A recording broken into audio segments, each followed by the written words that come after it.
चटनी पुदीना मसाला डाला, स्टर करो, पुदीना चटनी तैयार। MDH चटनी पुदीना मसाला। आधे बाउल दही में 4 चम्मच MDH।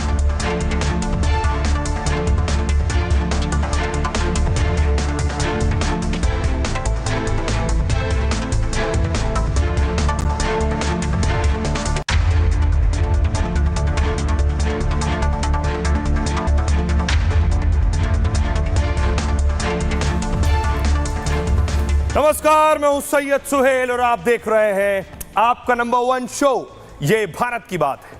उम्मीद करते हैं आप सभी पूरी तरह से फिट होंगे और बहुत बहुत सेहतमंद होंगे। आइए आपको बताते हैं आज ये भारत की बात है और आइए शुरुआत करने जा रहे हैं आज की पहली बड़ी खबर के साथ कि पाकिस्तान को जो मार मारी है उसकी धमक और उसकी गूंज अभी भी जारी है।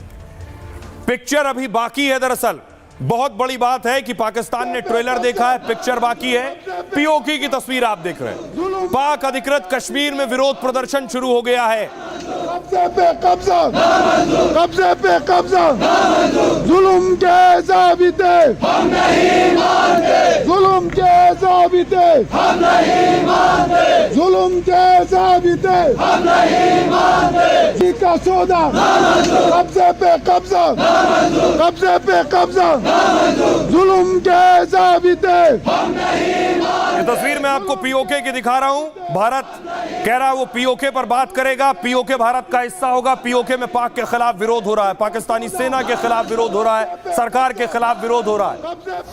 दूसरी तरफ रक्षा मंत्री राजनाथ सिंह आज भारत पाकिस्तान बॉर्डर पर मौजूद थे। रक्षा मंत्री बॉर्डर पर बेवजह नहीं गए। भुज की तस्वीरें आप देख रहे हैं जब रक्षा मंत्री पहुंचे।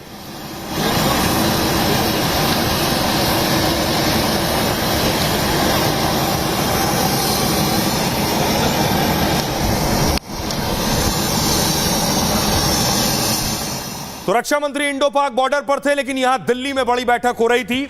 इस बैठक में प्रधानमंत्री नरेंद्र मोदी, एस जयशंकर और खुद NSA अजीत डोभाल भी मौजूद थे। इस बैठक में दिल्ली में बैठक, रक्षा मंत्री भारत पाकिस्तान बॉर्डर पर, और वहां रक्षा मंत्री ने कहा कि ये मैंने अभी ट्रेलर दिखाया है हिंदुस्तान ने पाकिस्तान को, पिक्चर अभी बाकी है। सुनिए जरा। कि ऑपरेशन सिंदूर अभी खत्म नहीं हुआ है। जो कुछ भी हुआ है वह सिर्फ एक ट्रेलर मात्र था। अब जब समय आएगा, जब भी सही समय आएगा, तो हम पूरी पिक्चर भी दुनिया को दिखाएंगे। कि ऑपरेशन सिंदूर अभी खत्म नहीं हुआ है। जो कुछ भी हुआ है वह सिर्फ एक ट्रेलर मात्र था। अब जब समय आएगा, जब भी सही समय आएगा, तो हम पूरी पिक्चर भी दुनिया को दिखाएंगे। यानी जो रक्षा मंत्री कह रहे हैं, भारत ने जो कुछ पाकिस्तान में किया है, ये जो तस्वीरें आप देख रहे हैं, मुरीदके की तस्वीर हो, बहावलपुर की तस्वीर हो, ये सिर्फ ट्रेलर का हिस्सा है। यानी फिल्म का ट्रेलर सामने आया है सिर्फ अभी, जिसमें बहावलपुर की तस्वीर आप देख रहे हैं और मुरीदके में भारत ने जो अटैक किया है, अभी पिक्चर बाकी है। तो वो पिक्चर क्या होगी, क्या कुछ और बड़े टारगेट होंगे उस पिक्चर में? अगली तस्वीर में आपको दिखाऊं। यह है पाकिस्तान का प्राइम मिनिस्टर ऑफिस। क्या अगले टारगेट में PMO होगा पाकिस्तान का? क्योंकि भारत कह रहा है पिक्चर अभी बाकी है, अगली हिमाकत की तो बड़े टारगेट हैं। क्या प्रधानमंत्री कार्यालय शहबाज शरीफ का दफ्तर टारगेट पर होगा? अगली तस्वीर देखिए जरा। यह है रावलपिंडी में पाकिस्तानी आर्मी का हेडक्वार्टर। क्या भारत के टारगेट में रावलपिंडी में मौजूद असीम मुनीर का हेडक्वार्टर भी है? और इतना ही नहीं, भारत ने 12 और टारगेट सेट कर रखे हैं। कौन से वो 12 टारगेट जरा देखिए। तस्वीर में आपको दिखाने जा रहा हूं, पाकिस्तान में ले चलता हूं। पाकिस्तान के नक्शे में देखिए, पहला टारगेट ये आप देख रहे हैं, टारगेट 1, ये है बतरासी। पाकिस्तान में ये पहला टारगेट है। अगला टारगेट मैं आपको बताऊं, टारगेट नंबर 2, ये टारगेट है, इसका नाम है दुलाई। ये पाक अधिकृत कश्मीर में है। अगला टारगेट ये सेट है। तीसरा टारगेट मैं आपको बताऊं, पाकिस्तान के अंदर तीसरा टारगेट है गड़ी हबीबुल्ला। ये पाकिस्तान में लोकेशन। ये जितने टारगेट हैं, ये वो टारगेट है जिन्हें सेना ने पहले सेट किया था लेकिन 9 पर हमला किया। ये टारगेट नंबर 4 है बालाकोट, जो कि पाकिस्तान में। टारगेट नंबर 5 मैं आपको लिए चलता हूं, भारतीय सेना ने टारगेट लॉक किया। टारगेट 5 बोई, पाकिस्तान में ये लोकेशन भी है। यानी अगले टारगेट तैयार कर लिए गए। टारगेट नंबर 6 अब्दुल्ला बिन मसूद, पाक अधिकृत कश्मीर में ये लोकेशन है अब्दुल्ला बिन मसूद की। 7वां टारगेट मैं आपको दिखाऊं, 7वां टारगेट पाकिस्तान में जो है वो है मस्कर ए अक्सा। मक्सर ए अक्सा टारगेट नंबर 7 है। आठवां टारगेट है चेलाबंदी, जो कि पीओके में। ये वो टारगेट है जो भारत ने 21 टारगेट सेट किए थे। उन 21 टारगेट में 9 पर हमला किया। अभी बाकी बचे हुए टारगेट है। टारगेट नंबर 9 सेंसा, ये पीओके में टारगेट है। ये सारे आतंकी कैंप हैं जो मैं आपको बता रहा हूं। अगला टारगेट नंबर 10 बराली, ये भी पाक अधिकृत कश्मीर में है टारगेट। अगला टारगेट मैं आपके सामने रखने जा रहा हूं जिस पर ब्रह्मोस गिर सकती है, वो है टारगेट नंबर 11 डुंगी पीओके में। टारगेट नंबर 12 मैं आपको पाकिस्तान में बताऊं, ये आप देख रहे हैं टारगेट नंबर 12 दुलाई पाक अधिकृत कश्मीर में। तो भारत ने ये 12 टारगेट सेट कर रखे हैं और यही वजह है कि रक्षा मंत्री, देश के डिफेंस मिनिस्टर कह रहे हैं कि पिक्चर अभी बाकी है। सीज फायर सिर्फ 18 तारीख तक है। सुनिए जरा उन्हें।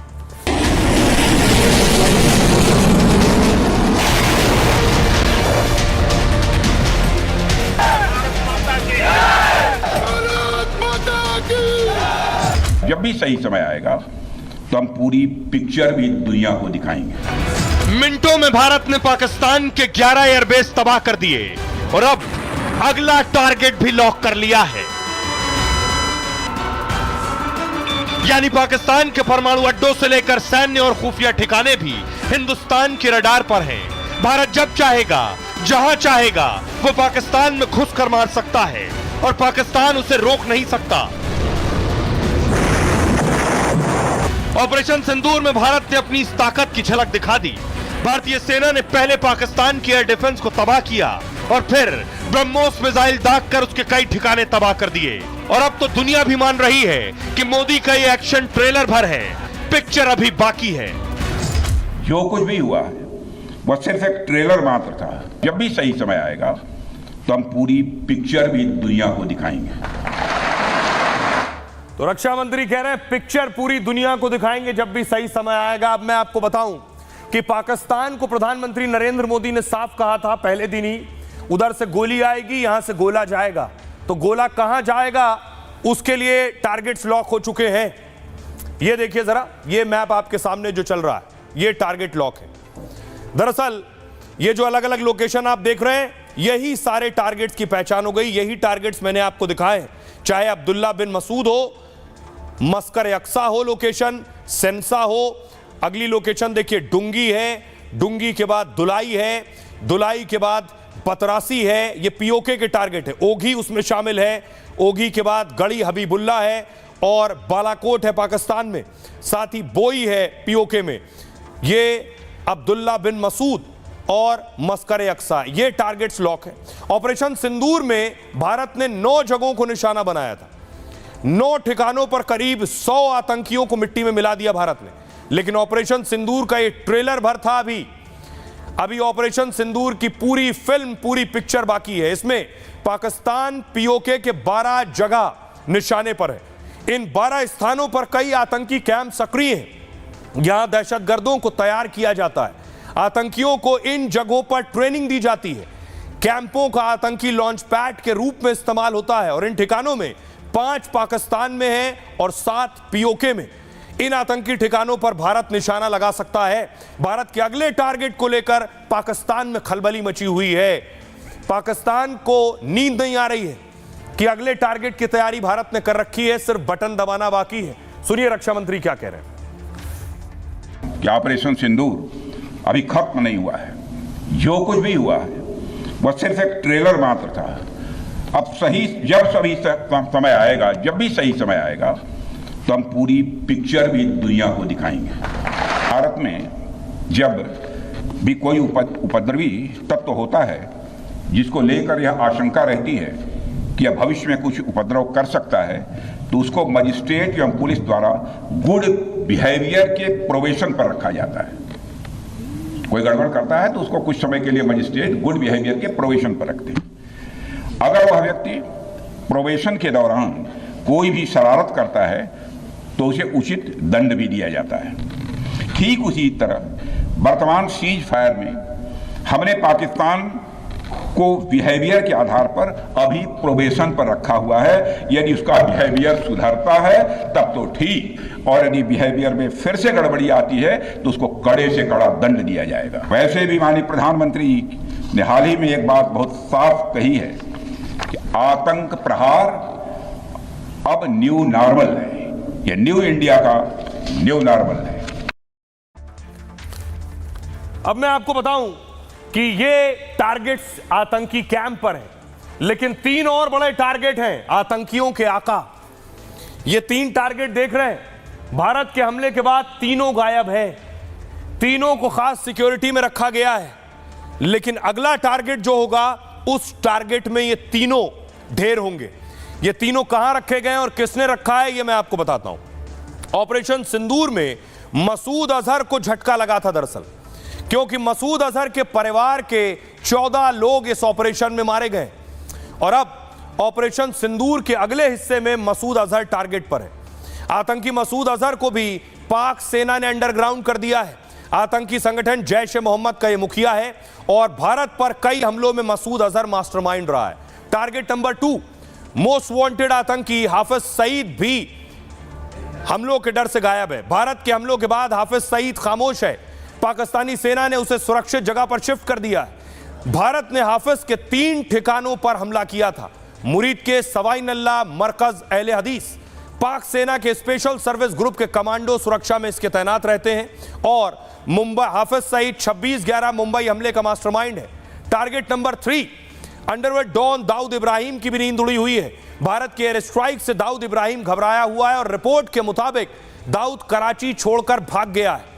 वो लगातार एक जगह से दूसरी जगह शिफ्ट हो रहा है। दाऊद का गुर्गा अनीस, छोटा शकील भी भागे भागे फिर रहे हैं।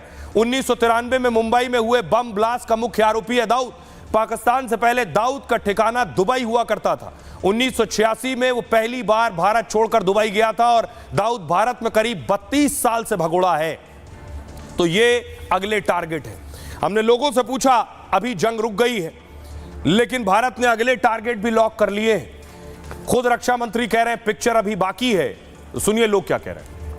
ट्रेलर में अगर पाकिस्तान का ये हाल है, अगर पिक्चर दिखा दी तो इनकी आने वाली नस्लें भी हिंदुस्तान से कांपेंगी।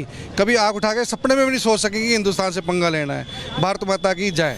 अभी तो मामूली सा ट्रेलर है, ये तो झलक है, अभी पिक्चर पूरी बाकी है। वो पिक्चर पूरी बाकी इसलिए है क्योंकि जो हम आम जनता, हम सबको ये पता है कि वो पाकिस्तान सुधरने वाला नहीं है। वो कुत्ते की पूंछ है, सीधी नहीं हो सकती है। ट्रेलर से ये हाल है तो पिक्चर के बाद तो आप खुद ही मानिए क्या हाल होगा। 4 दिन हमने केवल आतंकवादियों को जवाब दिया और पाकिस्तान बुरी तरह हिल गया है। अभी तो ये पिक्चर ट्रेलर था जिसका नाम दिया गया था सिंदूर। अभी तो हल्दी है, मेहंदी है, कई ऐसी चीजें चलेंगी। बब्बर से हमेशा जब 2 कदम पीछे बढ़ाता है तो ये समझ लीजिएगा कि अटैक करने वाला है। तो ये पाकिस्तान को अपनी औकात से हद से ज़्यादा वो बोल गए हैं और हद से ज़्यादा चीज़ें कर गए हैं और पाकिस्तान की खैर नहीं है। पिक्चर अभी बाकी है, ये थोड़ी सी एक द्वारा से गलती कर रहे हैं तो जो बाकी की बची हुई पिक्चर है ना वो अपने आप रक्षा मंत्री और हमारी सेना इनको दिखा देगी, बहुत अच्छी तरीके से दिखा देगी। अभी तो अंगड़ाई आगे और लड़ाई है। ट्रेलर अभी दिखाया है, पिक्चर अभी पूरी बाकी है और उसको भी अच्छा ही नतीजा निकलेगा। इन लोगों को नाक रगड़ करके घुटनों पे ला करके दिखा देना चाहिए और बाकी वर्ल्ड ने तो देख ही लिया है कि हिंदुस्तान की हैसियत क्या है। पिक्चर जब पूरी चल गई तो पाकिस्तान में कुछ बचेगा ही नहीं। अब देखिए क्या फिर चलेगी ब्रह्मोस। जो टारगेट्स मैंने आपको दिखाए हैं, ब्रह्मोस की ताकत पर पूरी दुनिया बात कर रही है और पाकिस्तान में डर है कि फिर कहीं ब्रह्मोस अगले टारगेट पर ना चले तो और ज्यादा तबाही हो सकती है। एक बात का खुलासा हुआ, अगली तस्वीर मैं आपको दिखाऊं। भारत ने 15 ब्रह्मोस मिसाइल दागी थी, 15। और ये टारगेट्स आप देख रहे हैं, ये सुक्कूर एयरबेस पहले और बाद में, इससे आपको अंदाजा होगा। दूसरा आप देख रहे हैं, बाद की तस्वीर मैं आपको दिखा रहा हूं, बाद में क्या हश्र हो गया था इस एयरबेस का। ये चकलाला एयरबेस देख रहे हैं, पहले की तस्वीर और बाद की तस्वीर, दोनों तस्वीर मैं आपको दिखा रहा हूं। ये रहीम यार खान देखिए, उधर आप देख रहे हैं रनवे, और ये दूसरी तस्वीर देखिए जहां 2 मिसाइल हिट हुई है। ये रहीम यार खान का स्ट्रक्चर देखिए, ये स्ट्रक्चर तबाह हो गया। ये तीसरी तस्वीर मैं आपको दिखा रहा हूं आरिफ वाला की, ये एक तस्वीर एरिया देख रहे हैं, ये दूसरी तस्वीर आप देख रहे हैं जहां मिसाइल हिट हुई है भारत की। तो इस तरह के ये जैकोबाबाद का आप देख रहे हैं, वो देखिए स्ट्रक्चर, और ये देखिए जहां मिसाइल आकर गिरी है। तो भारत ने ब्रह्मोस मिसाइल से अटैक किया। अब 15 ब्रह्मोस मिसाइल दागी थी भारत ने। सोचिए आखिर भारत ने ब्रह्मोस मिसाइल ही क्यों दागी। आखिर ब्रह्मोस मिसाइल से ही हमला क्यों किया गया? बताऊं आपको इसके पीछे वजह। सबसे पहले देखिए 15 मिसाइल दागी कहां भारत में। 15 मिसाइल दागी गई इन ठिकानों पर। उनमें स्कार्दू है, चकलाला है, मुरीद है, सरगोदा है, चुनियान है, जैकोबाबाद है, जैकबाबाद है, सुकूर है, भुलारी है, रहीम यार खान, रफीकी, पसरू, सियालकोट और लाहौर। इन 15 जगहों पर दरअसल ब्रह्मोस मिसाइल दागी गई है। और आपको सुनवाने जा रहा हूं, खुद सुनिए पाकिस्तान के एयर मार्शल मसूद अख्तर को, जो ब्रह्मोस के निशाने और एयरबेस पर गिरने की बात कबूल कर रहे हैं। 10 की सुबह को हुआ, बिकॉज मेरी कुछ लोगों से बात भी हुई। उस बेस के ऊपर 4 surface to surface BrahMos missile आए। सरफेस टू सरफेस या एयर टू सरफेस ये मुझे नहीं पता। तो पायलट्स जो हैं वो पहले दौड़े कि वो अपने जहाजों को सिक्योर करें। अच्छा। और जैसे पहला आया वो जूम करके ऊपर से दूसरा आया, फिर तीसरा आया, फिर चौथा आया, जो कि अनफॉर्चुनेटली बुलारी में डायरेक्टली आके एक हैंगर पे लगा जहां पे एक हमारा एवैक्स खड़ा था, जो डैमेज हुआ, जहां पे शहादतें भी हुई। अब मैं आपको बताऊं, तस्वीर पहले दिखाऊं, ये तस्वीर देखिए जरा कि भारत ने जो अटैक किया है, भारत के हमले के बाद हुआ क्या। ये तस्वीर आप देख रहे हैं, ये तस्वीर शाहबाज और मुनीर की हम दिखा रहे हैं कि शाहबाज मुनीर जब पहुंचे उस वक्त की तस्वीर आप देख रहे हैं। अब आपको बताऊं कि आखिर पूरे पाकिस्तान में बड़ी तबाही आई ब्रह्मोस से, लेकिन ब्रह्मोस ही क्यों चुनी गई, वजह मैं आपको बताता हूं। पाक पर हमले के लिए ऐसी मिसाइल चाहिए थी जो एकदम सटीक वार करे और इतनी तेजी से हमला करे कि पाक का डिफेंस सिस्टम रोक ना पाए, ऐसी मिसाइल चाहिए थी। तो 300 किलोमीटर की रेंज वाली ब्रह्मोस की सटीकता 1 से 5 मीटर तक होती है। यानी अगर मैं 300 किलोमीटर दूर किसी टेबल पर सटीक टारगेट निशाना लगाऊं तो ब्रह्मोस ऐसी मिसाइल है कि वहां जाकर टेबल पर ही मारेगी। ब्रह्मोस दुनिया की सबसे तेज सुपरसोनिक क्रूज मिसाइल है। आवाज से 3 गुना तेज, यानी 1 सेकंड में 1 किलोमीटर की रफ्तार से चलती है। ब्रह्मोस इस तरह डिजाइन की गई है कि रडार की पकड़ में नहीं आती है। यह उड़ान के दौरान भी दिशा बदलकर टारगेट हिट करने में माहिर है। मतलब अपनी रफ्तार और तकनीक से ब्रह्मोस अचूक मिसाइल है। इसलिए 15 ब्रह्मोस का इस्तेमाल कर 11 एयरबेस तबाह किए गए। एलओसी से नूर खान एयरबेस 190 और सरगोदा एयरबेस 210 किलोमीटर, यानी 4 मिनट के अंदर ब्रह्मोस ने दोनों टारगेट तहस नहस कर दिए। और भारत ने एक ब्रह्मोस से ही नूर खान एयरबेस को बर्बाद कर दिया। 3-4 और ब्रह्मोस से परमाणु कमांड सेंटर और पीएमओ भी उड़ा देता, क्योंकि नूर खान एयरबेस से आर्मी हेडक्वार्टर सिर्फ 15 किलोमीटर दूर है और नूर खान बेस से पाक पीएम का ऑफिस 20 किलोमीटर दूर है। यानी पीएम ऑफिस और सैन्य मुख्यालय उड़ाना सेकंड्स का काम था। नूर खान एयरबेस पर हमले से पहले हमले से पाक खुद घबरा गया था। उसे समझ आ गया था कि ब्रह्मोस को रोकना उसके बस की बात नहीं है, इसलिए उसने सरेंडर कर दिया और सीज फायर की गुहार लगाई है। सुनिए कि आखिर डिफेंस एक्सपर्ट कटोच साहब क्या कह रहे हैं। सुनिए, अब आप पहले सुनाता हूं आपको, सुनिए रक्षा मंत्री राजनाथ सिंह क्या कह रहे हैं। अब भारत में बने और भारतीय हथियारों से बने हथियार भी अचूक और अभेद्य है, यह पूरे विश्व ने देख लिया है। ब्रह्मोस मिसाइल की ताकत को तो पाकिस्तान ने खुद स्वीकार कर लिया है। हमारे देश में एक कहावत काफी पुरानी है और वह है दिन में तारे दिखना।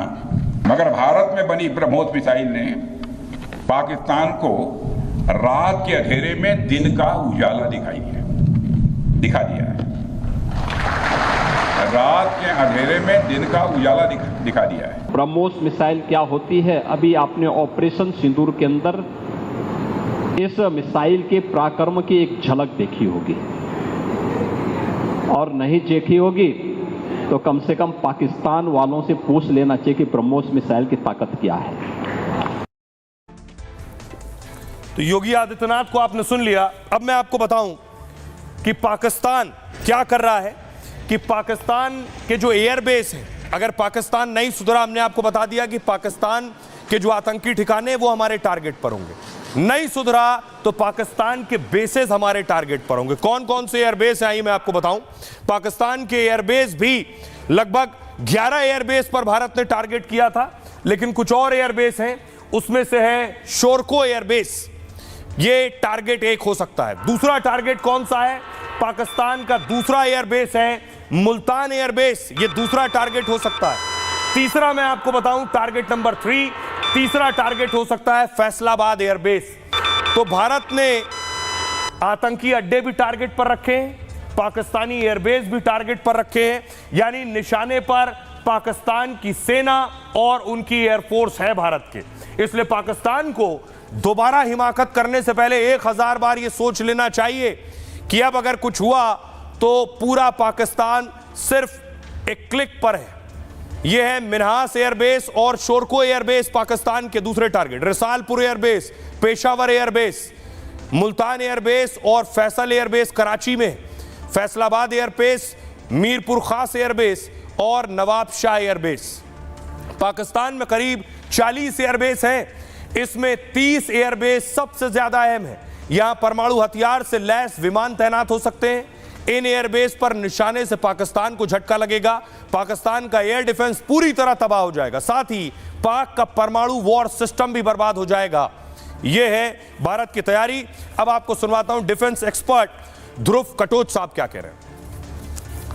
ऑपरेशन सिंदूर जो है, एक तो खैर ये तो बिल्कुल सफल हुआ, और इतना सफल ऑपरेशन इतनी जल्दी पूरी दुनिया में, मैं समझता हूँ ये एक मिसाल है। मैं समझता हूँ एक तरफ से ये स्ट्रेटेजिक मैसेजिंग भी है कि भारत अभी वही करेगा टेररिज्म के खिलाफ, जो हमारी लड़ाई है वो हम अपनी सीमा के अंदर सीमित नहीं रखेंगे इसको। अगर ज़रूरत पड़े और ये गढ़ अगर पाकिस्तान में है या कहीं और है तो वहाँ पर भी जाके हम इन गढ़ों को समाप्त कर देंगे।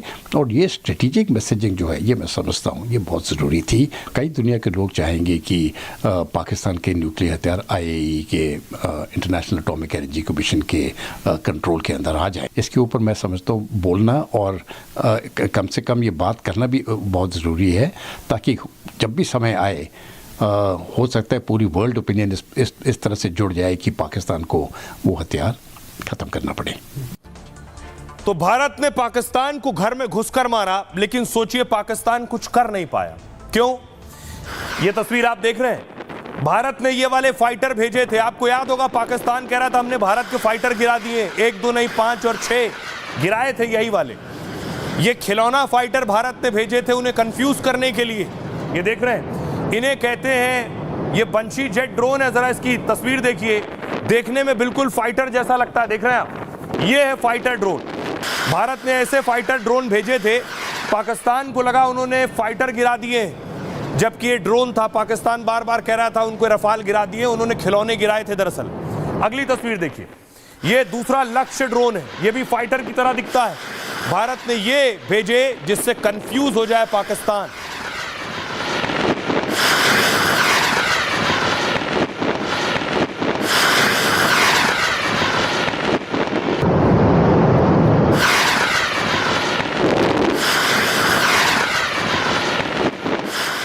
अब मैं आपको बताऊं, भारत ने ये जो भेजे, जिन्हें डमी भी कहते हैं, ये डमी जब भेजे गए तो हुआ क्या देखिए। ऑपरेशन सिंदूर में भारत ने एक अनोखी रणनीति अपनाई थी। उसने बिना पायलट वाले डमी एयरक्राफ्ट पाकिस्तान की ओर भेजे, और पाकिस्तान को लगा कि भारत ने रफाल सुखोई से हमला कर दिया। पाक का रडार और एयर डिफेंस इन्हें नाकाम करने में जुट गया, और तब तक भारत ने पाकिस्तान के 11 एयरबेस तबाह कर दिए। दावा है कि भारत ने बंशी जेट 40 और लक्ष्य ड्रोन का इस्तेमाल किया। दोनों ड्रोन भारत के सुखोई 30 और मिग 29 विमान जैसे दिखते हैं। मतलब पाकिस्तान ने भारत के जो 5 विमान गिराने का दावा किया, असल में वो भारत के फाइटर प्लेन नहीं बल्कि खास ड्रोन थे। लक्ष्य ड्रोन को भारत के DRDO और बंशी जेट को ब्रिटेन ने बनाया। दोनों ड्रोन 720 किलोमीटर प्रति घंटे की रफ्तार से उड़ते हैं, और खास सिग्नल और रडार के साथ भारत ने इन ड्रोन को पाक को भेजा था। पाकिस्तान को तब लगा कि भारत ने हवाई हमला कर दिया है, और उसने एक साथ कई जगह अपने HQ-9 डिफेंस सिस्टम सक्रिय कर दिए। चीन का डिफेंस सिस्टम 150 किलोमीटर तक हमले रोकने में सक्षम था। चीन और पाकिस्तान दावा करते थे कि हवा में ही टारगेट खत्म कर देता है, लेकिन जैसे ही पाकिस्तान में HQ-9 डिफेंस सिस्टम चालू हुआ, भारत को उसके रडार और कमांड सेंटर की जानकारी मिल गई और फिर इजराइल से मिले खास आत्मघाती ड्रोन से भारत ने हमला किया और पाक में लगे चीनी एयर डिफेंस सिस्टम के रडार को ही नष्ट कर दिया। इससे पाकिस्तान की हवाई रक्षा काफी कमजोर हो गई। तो भारत ने भुलारी से नूर खान तक 11 एयरबेस पर हमले कर इन हमलों से पाक फाइटर जेट्स की उड़ने की क्षमता नष्ट कर दी। यह थी भारत की रणनीति। आइए अब आपको सुनवाता हूं, सुनिए जरा रक्षा मंत्री राजनाथ सिंह क्या कह रहे हैं। समस्त हिंदुस्तानियों को, चाहे वो भारत के रहने वाले हों अथवा दुनिया के दूसरे देशों में रहने वाले हों, सभी गौरवान्वित हुए हैं। भारतीय वायुसेना के लिए सिर्फ 23 मिनट यह काफी थे पाकिस्तान की सरजमी पर पल रहे आतंक के अजगर को कुचलने के लिए, और वह आपने करके दिखाया। और मैं ये कहूँ तो यह कहना गलत नहीं होगा, जितनी देर में लोग नाश्ता पानी निपटाते हैं उतनी देर में आपने दुश्मनों को निपटा दिया।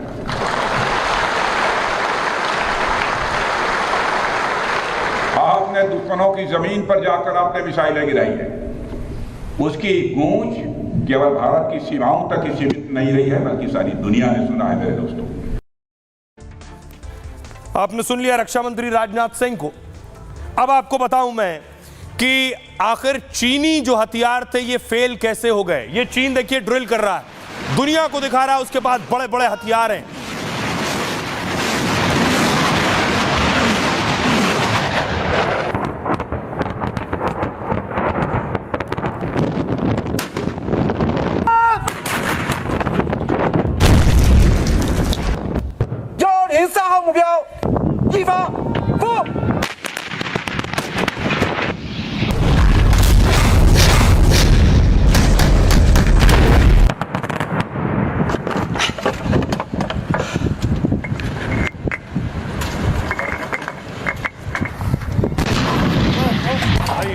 अब मैं आपको बताऊं, चीन के आपने हथियार देख लिए। ये चीन का JF-17 है, ये दिया था शहबाज शरीफ को। अगली तस्वीर दिखाइए। ये चीन का HQ-9 एयर डिफेंस सिस्टम है, ये भी दिया था पाकिस्तान को। अगली तस्वीर दिखाऊं मैं आपको, ये है PL-15 मिसाइल चीन की, ये भी पाकिस्तान को दी थी। अब सवाल पूरी दुनिया पूछ रही है कि चीन के हथियार जो दम चीन दिखाता है, ये सब पाकिस्तान में फ्लॉप कैसे हो गए। आपके जहन में भी होगा कि ये सब पाकिस्तान में काम क्यों नहीं किए, तो मैं आपको बताता हूं। इसके पीछे बड़ी वजह है, ये बड़े बड़े हथियार फ्लॉप हो गए। पाकिस्तानी चीनी हथियारों के दम पर उछलता था पाकिस्तान। चीन के HQ-9 एयर डिफेंस सिस्टम से टक्कर लेना चाहता था। दरअसल पाकिस्तान के पास 81% हथियार मेड इन चाइना है। विशेषज्ञों के मुताबिक चीन क्या करता है, जो अपग्रेड हथियार हैं वो पाकिस्तान को नहीं देता है। चीन पाकिस्तान को अपनी एडवांस टेक्नोलॉजी नहीं देता है, जिसकी वजह से पाकिस्तान के ज्यादातर सिस्टम पुराने हो चुके हैं। मतलब पाकिस्तान के पास चीन के पुराने हथियार हैं, आउटडेटेड, एक्सपायर्ड। भारत अमेरिका, रूस, फ्रांस, इजराइल से हथियार खरीदता है। भारत के हथियार एडवांस टेक्नोलॉजी से लैस है। पाक के फाइटर पहले से प्रोग्राम किए गए उड़ान ट्रेजेक्ट्री पर निर्भर हैं। भारतीय विमान टेक्नोलॉजी के मामले में उनसे बहुत आगे हैं। पुराने चीनी हथियार भारतीय हथियारों के ट्रेजेक्ट्री पाथ को पकड़ नहीं सके। रक्षा विशेषज्ञों के मुताबिक चीन ने पाक को घटिया क्वालिटी के हथियार दिए। पाकिस्तान को बेचे HQ-9 की रेंज 125 किलोमीटर, जबकि चीन के घरेलू HQ-9B की रेंज सोचिए 250 से 300 किलोमीटर है। यह PL-15 जो पाकिस्तान को दी गई एयर टू एयर मिसाइल, ये जो पाकिस्तान को दी, इसकी रेंज है 145, और जो नया वर्जन है चीन के पास है उसकी रेंज है 200 से 300 किलोमीटर। मतलब चीन पाक को अपना पुराना माल बेचता है।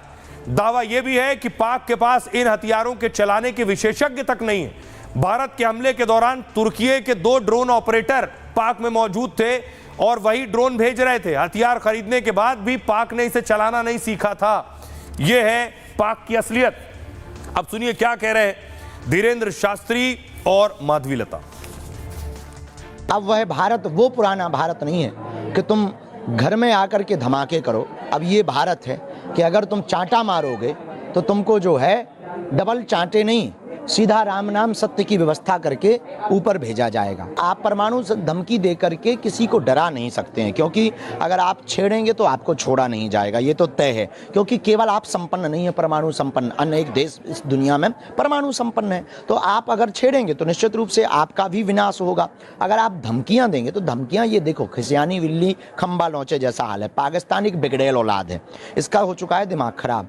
यहाँ की सरकार सत्ता पर बैठे हुए लोगों की मति मारी जा चुकी है। महालक्ष्मियों का सिंदूर उजाड़ा गया है उन आतंकवादियों से। प्रधानमंत्री मोदी जी के नेतृत्व में उसी सिंदूर का कसम खाकर हमारी सेना, भारत की सेना ने उनको मुंह तोड़ जवाब दिया। 9 ऐसे जगहों पर हमला किया है भारत ने, जहां उसके बाद आतंकवादों के नस नस में कांप आना चाहिए। तो पाक के एक दोस्त को तो देख लिया आपने कैसे उसे दगा दिया, और दूसरा दोस्त अब भारत में मुश्किल में। एर्दोगन और तुर्की को लेकर भारत में विरोध बढ़ रहा है। तस्वीर अगली मैं आपको दिखाऊं कि भारत में आज तुर्की के बहिष्कार पर बड़ा प्रोटेस्ट हुआ है, बड़ा प्रदर्शन हुआ।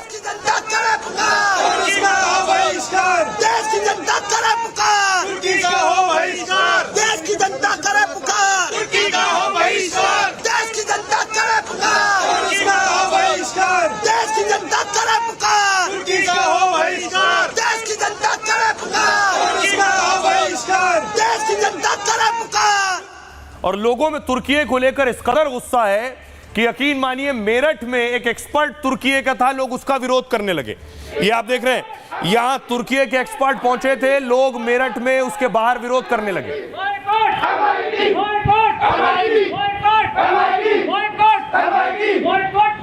भारत माता की इंकलाब जिंदाबाद, वंदे मातरम। एक्सपर्ट को आपने देखा। तुर्की के विरोध के बाद देखिए भारत सरकार ने भी अपने स्तर पर कई एक्शन लिए हैं। सबसे पहले मैं आपको बताऊं कि एयर इंडिया ने तुर्की के साथ विमान डील का विरोध किया है, और इंडिगो और तुर्की एयरलाइंस के बीच विमान की डील हुई थी। 2023 में इंडिगो ने तुर्की एयरलाइंस से 2 विमान लिए थे लीज पर। 2 विमानों से दिल्ली, मुंबई और इस्तांबुल के बीच उड़ान शुरू की गई। डील में तुर्की एयरलाइंस के पायलट और क्रू सदस्य भी शामिल थे। करार 6 महीने के लिए होता है, 6 महीने के बाद फिर से मंजूरी लेनी होती है। एयर इंडिया ने डील को राष्ट्रीय सुरक्षा के लिए खतरनाक बताया है और भारत सरकार से इसे आगे ना बढ़ाने की अपील की है। अगला एक्शन हुआ है, भारत सरकार ने तुर्की की कंपनी का लाइसेंस रद्द कर दिया है। सेलेबी कंपनी भारत में 9 एयरपोर्ट पर काम देखती थी। सरकार के फैसले से तुर्की की कंपनी को 1200 करोड़ का नुकसान होगा। भारतीय पर्यटक लगातार तुर्की की बुकिंग कैंसिल कर रहे हैं और दावा है कि पिछले 1 हफ्ते में तुर्की की 250% बुकिंग कैंसिल हो चुकी है। अजरबैजान के लिए 30% बुकिंग में कमी आई है। पिछले साल 2,87,000 भारतीयों ने तुर्की यात्रा की थी। तुर्की और अजरबैजान को भारतीय ने 4,000 करोड़ रुपए भारत ने दिए थे। दोनों देशों के बहिष्कार के बाद उन्हें भारी नुकसान उठाना पड़ेगा। अगली वजह व्यापार से। दिल्ली में 24 राज्यों के व्यापारियों ने मीटिंग की। तुर्की अजरबैजान से व्यापारिक संबंध तोड़ने पर चर्चा हुई। व्यापारियों ने कहा अब तुर्की के साथ व्यापार नहीं करना है, जो दुश्मन का साथ दे उसके साथ रिश्ता नहीं रखना है। सुनिए व्यापारियों को जो बहिष्कार की मांग कर रहे हैं, बॉयकॉट की मांग कर रहे हैं, वो क्या कह रहे हैं। भारत के खिलाफ कोई भी देश यदि किसी भी प्रकार से इन्वॉल्व होता है तो उसका हर प्रकार से बायकॉट देश की जनता करेगी। किसी भी ऐसे देश जो आतंकवादियों के आका हैं उनको सपोर्ट नहीं किया जाएगा। उनसे व्यापार बंद, वार्ता बंद, संबंध बंद। दुश्मन का मित्र हमारा भी दुश्मन है, कट्टर दुश्मन है। जैसे तुर्की, उसकी हकीकत सामने आई है, तो तुर्की का बहिष्कार प्रत्येक भारतीय नागरिक को करना चाहिए और उसे जवाब मिलना चाहिए कि अगर आप हमारे दुश्मन का साथ देंगे तो हम आपको मित्र की कैटेगरी में नहीं, कट्टर दुश्मनों की कैटेगरी में रखें।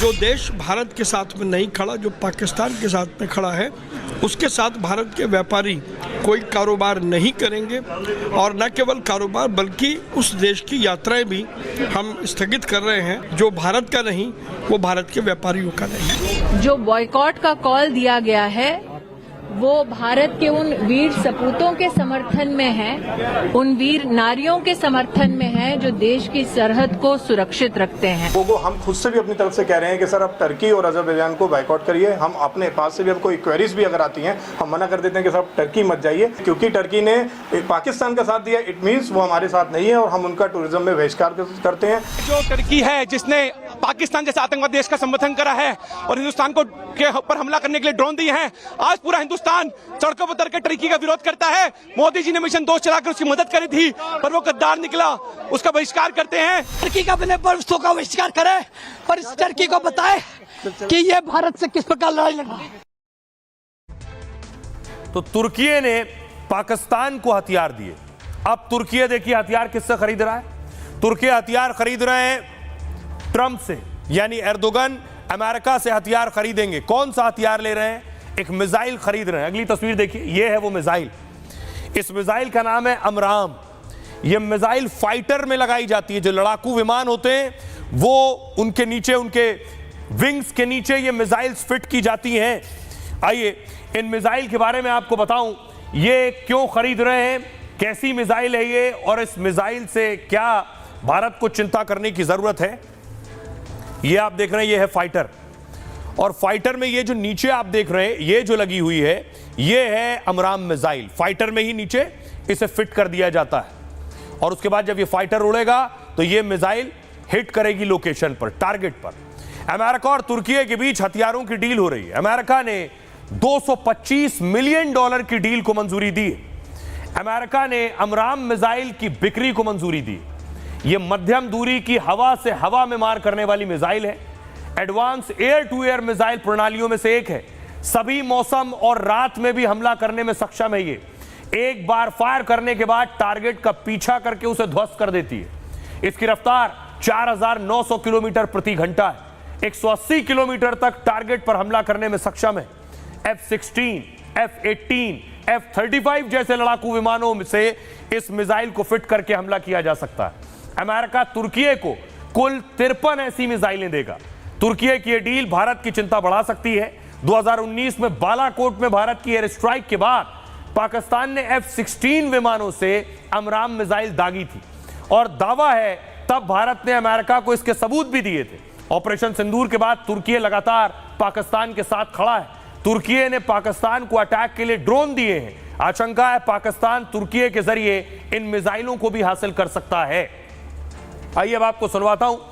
आज खुद defence expert GD Bakshi Bharat Republic Bharat के कॉन्क्लेव में आए और क्या कुछ उन्होंने पाकिस्तान पर और पिछले दिनों जो भारत पाकिस्तान के बीच तनाव था उस पर कहा। सुनिए जरा। We are damn proud of the fact that in just 13 days हम 550 किलोमीटर बांग्लादेश के अंदर गए थे। We had fluttered the Indian tricolor on Dhaka. Lieutenant general Amir Akbar Abdullah Khan Niazi, हिलाले जुर्रत, सितारा पाकिस्तान, हमने उसको फपक फपक के बच्चों की तरह रोते देखा। He surrendered. 93,000 prisoners of war surrendered, and it was the largest mass surrender in the world after the Second World War. We created a new nation state with the force of arms in 1971, and we hope and pray that a new nation state will emerge in South Asia in 2025. In 1971, the time for the birth of Bangladesh had come. And let me quote Victor Hugo: "No army can withstand the strength of an idea whose time has come." कोई फौज उस ख्यालात के सामने टिक नहीं सकती जिसका वक्त आ गया है। क्या बलूचिस्तान का वक्त आ गया है? समय बताएगा, समय बताएगा। सुन रहे थे आप बख्शी साहब को, लेकिन सोचिए दुनिया में जो जंग का माहौल है, इस बीच ट्रंप क्या कर रहे हैं। तुर्की को हथियार बेच रहे हैं। कल मैंने आपको बताया था कतर को 100 लाख करोड़ की डील। इससे पहले सऊदी अरब से 50 लाख करोड़ की डील, और आज मौजूद थे यूएई में। यूएई के साथ भी बड़ी डील की है, तुर्की को भी हथियार बेच रहा है, मैंने आपको बताया। इधर यूएई को के साथ भी लाखों करोड़ की डील हुई है ट्रंप की। लेकिन अब ट्रंप क्या करने वाले हैं, मैं आपको अगली तस्वीर दिखाऊं कि देखिए हथियार बिक रहे हैं तो हथियार बना रहे हैं। एक नया फाइटर F-47 तैयार कर रहा है अमेरिका। F-16 का नाम सुना आपने, F-47 आप देख रहे हैं इस वक्त अपनी स्क्रीन पर। यह है F-47।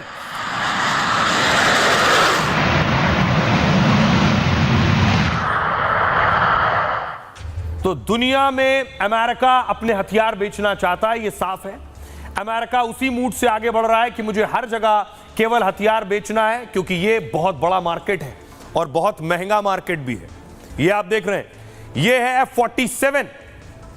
चीन, फ्रांस समेत पूरी दुनिया में डिफेंस ताकत बढ़ाने में लगा हुआ है और अमेरिका ने 6ठी पीढ़ी का लड़ाकू विमान बनाने का ऐलान किया है, 6th जनरेशन। इस अमेरिकी 6ठी पीढ़ी के फाइटर जेट का नाम है F-47 और ट्रंप ने इसे बनाने की जिम्मेदारी अमेरिका की बोइंग कंपनी को सौंप दी है। बोइंग हवाई जहाज, लड़ाकू विमान, उपग्रह और मिसाइल बनाता है। ट्रंप का दावा यह है कि F-47 बनने से पहले ही खरीद की होड़ लग गई है। कहा यह जा रहा है कि यह फाइटर जेट बेहद नीची उड़ान में सक्षम है। जब उड़ान नीची है तो यह फाइटर जेट बेहद नीची उड़ान से बढ़ेगा तो रडार इसे पकड़ नहीं पाएगा। इस तकनीक से यह दुनिया में किसी रडार को चकमा दे सकता है। इसके अलावा अत्याधुनिक स्टील्थ तकनीक का भी इस्तेमाल है इसमें, जो कि इसे रडार और सेंसर की पकड़ में लगभग अदृश्य बना देता है। यह लड़ाकू विमान CCA ड्रोन्स से सहयोग और नियंत्रण में सक्षम है, यानी हमले की स्थिति में यह ड्रोन के साथ में मिलकर काम करेगा। CCA ड्रोन्स ही इस फाइटर जेट को सबसे शक्तिशाली बनाता है। यह ड्रोन अटैक से पहले फाइटर जेट के लिए डेटा इकट्ठा करेगा। दुश्मन का रडार, संचार, मिसाइल सिस्टम जाम करने में सक्षम है। किसी भी हथियार की क्षमता यह है कि वो रडार के पकड़ में ना आए। हमला या युद्ध में यह ड्रोन, यह फाइटर F-47 के सुरक्षा कवच की तरह काम करेगा। जो ड्रोन होंगे, CCA ड्रोन का पूरा कंट्रोल फाइटर जेट के पायलट के पास ही होगा। इस ड्रोन के जरिए पायलट दुश्मन के ठिकानों पर हमला कर सकेगा और फिलहाल ट्रंप का दावा यह है कि इस फाइटर जेट का परीक्षण चल रहा है और माना यह जा रहा है कि 2030 तक F-47 अमेरिकी वायुसेना को मिल सकता है। अब इसकी ताकत देखिए। अब सवाल यह है कि ट्रंप खूब हथियार बना रहे हैं। ट्रंप खूब हथियार बना रहे हैं तो ट्रंप चाह रहे हैं वो हथियार बिके भी, और हथियार बेचेंगे ट्रंप तो चाहते हैं कि जब जंग होती रहेगी तो फिर हथियार कैसे बिकेंगे। इसलिए ट्रंप क्यों चाहते थे कि भारत पाकिस्तान पर हमले ना करे। वो बार बार कह रहे थे कि पाकिस्तान पर और भारत के बीच जो हालात हैं वो सामान्य हो जाएं। क्यों? क्या अमेरिका और पाकिस्तान के बीच कोई डील हुई है? अब मैं आपको बताने जा रहा हूं कि ट्रंप का इंटरेस्ट पाकिस्तान में क्यों है। उसके पीछे वजह है ट्रंप का परिवार। भारत से जंग के बीच अमेरिका और पाकिस्तान पर अमेरिका मेहरबान है। IMF ने पाकिस्तान को 8,500 करोड़ की मदद दे दी। यह मदद बिना ट्रंप की इजाजत के पाकिस्तान को नहीं मिल सकती है। सवाल उठ रहा है, ट्रंप पाकिस्तान पर इतने मेहरबान क्यों है? इसके पीछे की वजह ट्रंप और असीम मुनीर के बीच एक सीक्रेट डील है। दावा है कि ट्रंप के परिवार और पाकिस्तान के बीच एक डील हुई है। अमेरिका की एक निजी क्रिप्टो करेंसी कंपनी और पाकिस्तान के बीच यह डील है। वर्ल्ड लिबर्टी फाइनेंशियल नाम की कंपनी ट्रंप के परिवार से जुड़ी है। कंपनी में ट्रंप के बेटे एरिक और दामाद की 60% हिस्सेदारी है। इस कंपनी और पाकिस्तान की क्रिप्टो काउंसिल के बीच डील हुई। डील के लिए अमेरिका से एक टीम इस्लामाबाद पहुंची और दावा है डील कराने के पीछे पाक आर्मी चीफ असीम मुनीर थे। डील को लेकर पाकिस्तान में एक बंद कमरे में बैठक हुई जिसमें शहबाज शरीफ और असीम मुनीर मौजूद थे। ट्रंप के परिवार की कंपनी क्रिप्टो बिजनेस को पाक में बढ़ाना चाहती है और भारत पाकिस्तान के बीच जारी तनाव के बीच डील पर सवाल उठ रहे हैं। वर्ल्ड लिबर्टी फाइनेंशियल ने एक प्रेस नोट जारी किया जिसमें कहा गया कि डील के पीछे कोई राजनीतिक मंशा नहीं है। डील को लेकर ट्रंप के परिवार ने अब तक कोई बयान नहीं दिया है। अब आपको सुनवाऊं।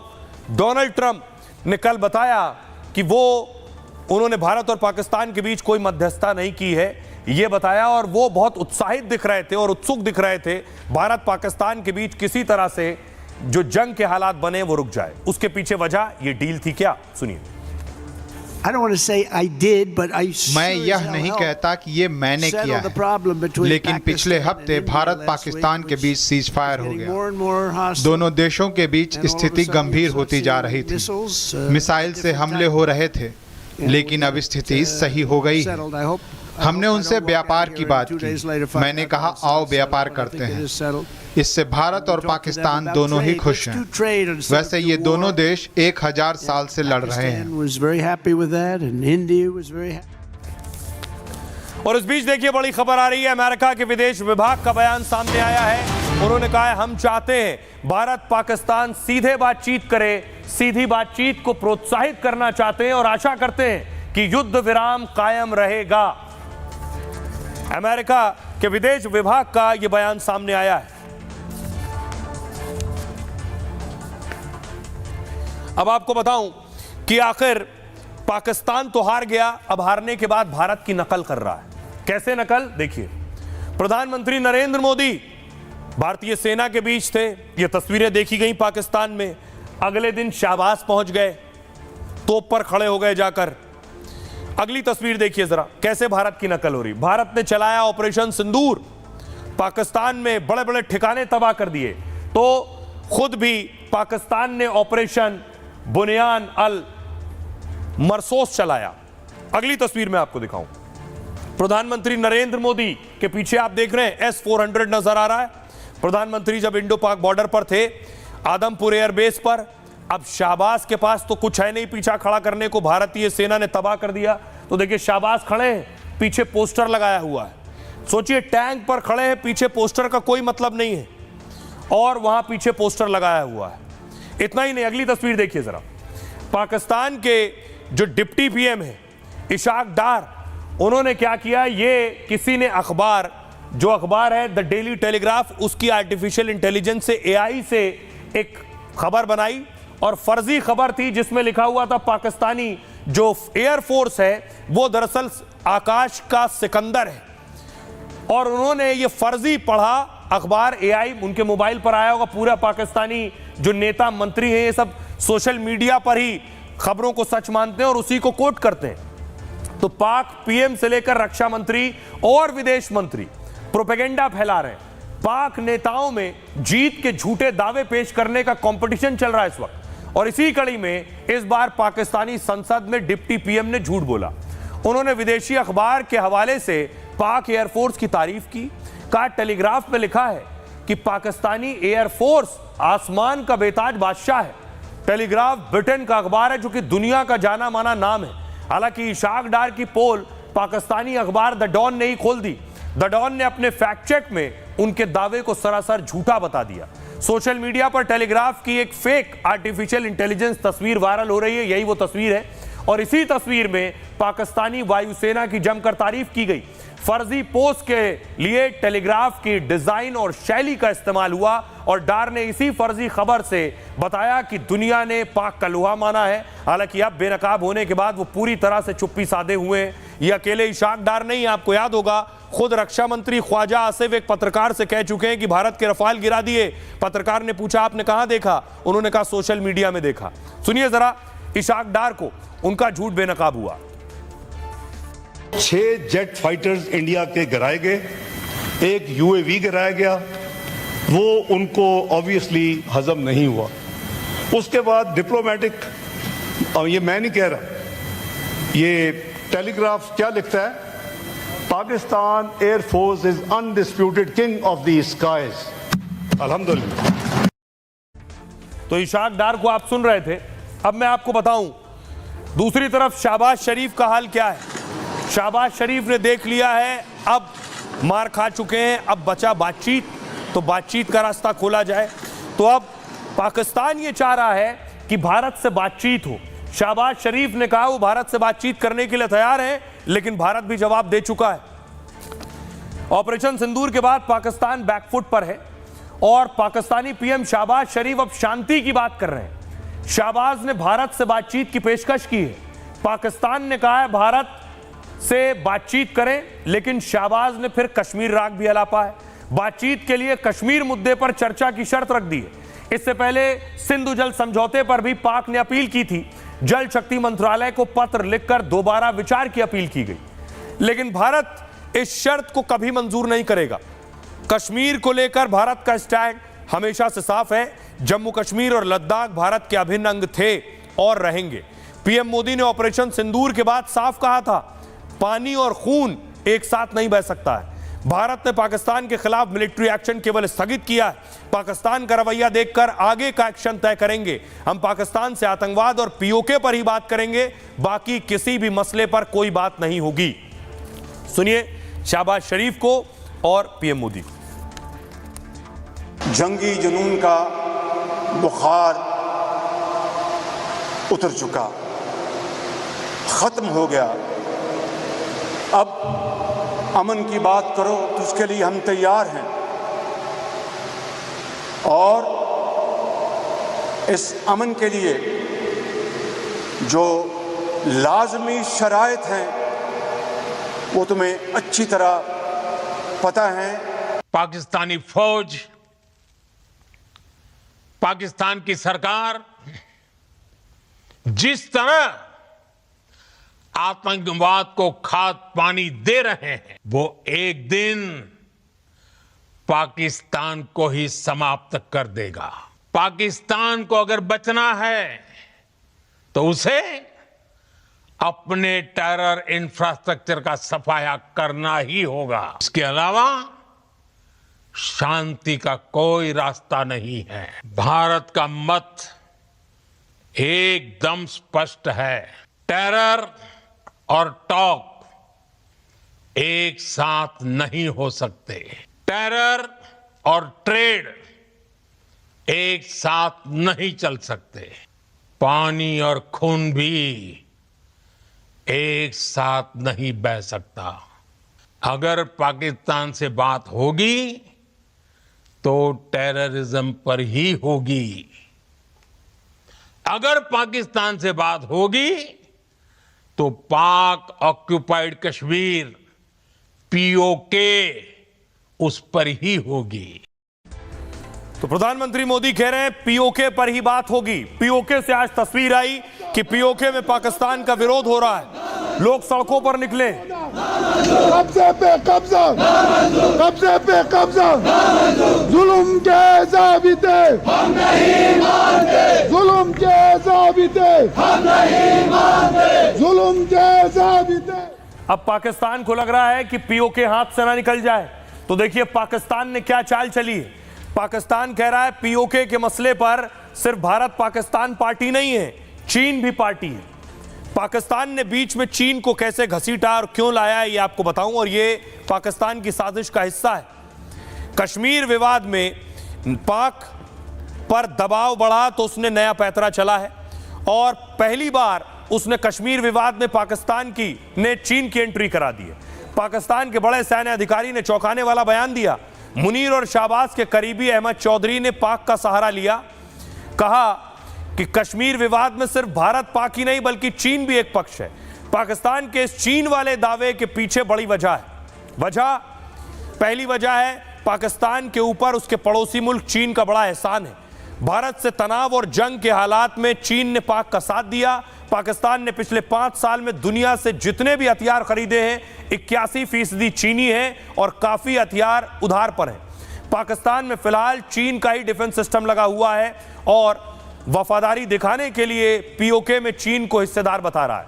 अगली वजह है चीन ने पाकिस्तानी कब्जे कश्मीर यानी पीओके में काफी निवेश किया हुआ है, और पीओके में चीन ने करीब 2,500 करोड़ रुपए लगा रखे हैं, और ग्वादर पोर्ट और सीपेक प्रोजेक्ट चीन के करोड़ों के प्रोजेक्ट हैं। पीओके में जमीन और संसाधन के बदले वो पाक को काफी कर्ज देता है। पीओके अगर भारत के पास चला जाएगा तो चीन को काफी नुकसान होगा, और पाकिस्तान को भी चीन से इसके बदले कर्ज नहीं मिल पाएगा। पीओके को लगने वाला तीसरी वजह है, पीओके को लगने लगा है, पाक को लगने लगा है कि पीओके पर भारत का दावा मजबूत हो गया है। पीओके के लोग खुद भारत के साथ आने की मांग करने लगे हैं, और पीओके पर पाक सेना और सरकार का कब्जा कमजोर हो गया, इसलिए मुद्दे को और उलझाने के लिए चीन का सहारा लेने लगा है।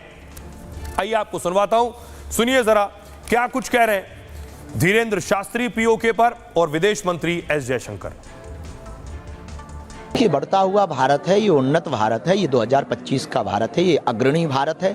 और माननीय यशस्वी प्रधानमंत्री जी की नेतृत्व में भारतीय आर्मी को जो स्वतंत्रता दी गई, उसका परिणाम ये निकला कि उन्होंने यहाँ धर्म पूछ करके मारा, हमने उनके घर में घुस करके उनको मारा और 300 किलोमीटर अंदर जा करके मारा। एक बार नहीं, 2 बार नहीं, 4 रातें सोने नहीं दिया और बेचैन कर दिया। तो निश्चित रूप से हमारा भारत बढ़ता भारत तो विजय हुई है और बहुत जल्द समय वो आने वाला है जब पीओके भी मिलने वाला है, इसमें कोई संदेह नहीं। कई बार कश्मीर का मुद्दा उठाया जाता है।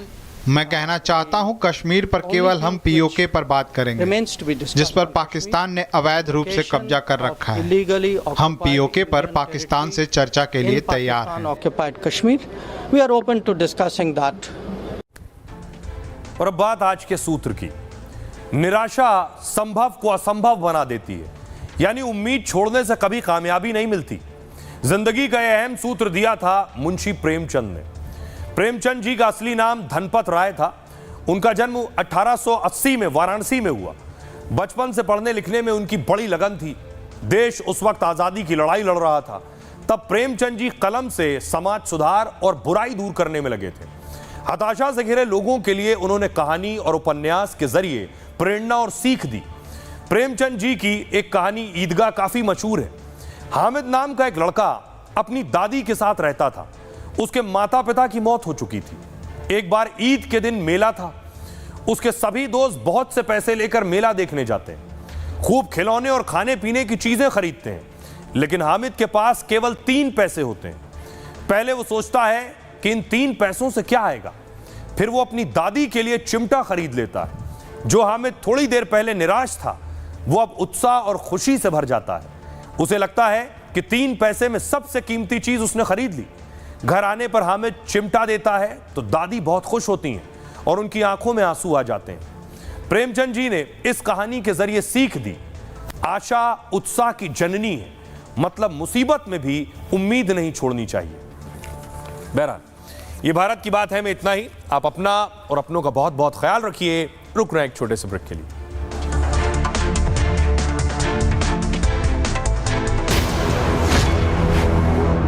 ये है सीक्रेट रेसिपी MDH का जीरा सिप जल जीरा मसाला। सिप सिप जीरा सिप MDH का जल जीरा सिप MDH का जल जीरा सिप। ये है सीक्रेट रेसिपी MDH